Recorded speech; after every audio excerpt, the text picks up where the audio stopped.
Alors, apparemment, il y a eu un sabotage sur un pylône électrique. Écoutez.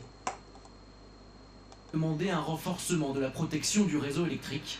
Les attaques contre ces installations ont privé 160 000 foyers de courant pendant plusieurs heures.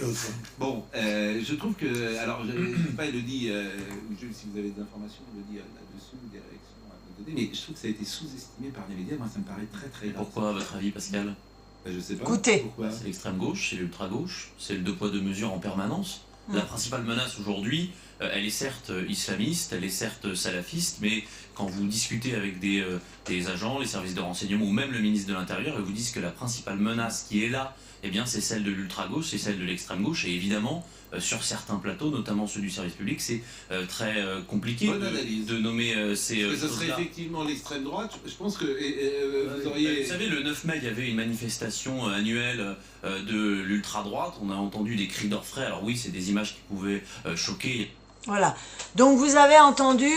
alors, les pylônes, on ne sait pas qui les a sabotés, mais il est vrai qu'aujourd'hui, notre pays est en danger entre l'extrême gauche, les islamistes, etc., les salafistes, etc.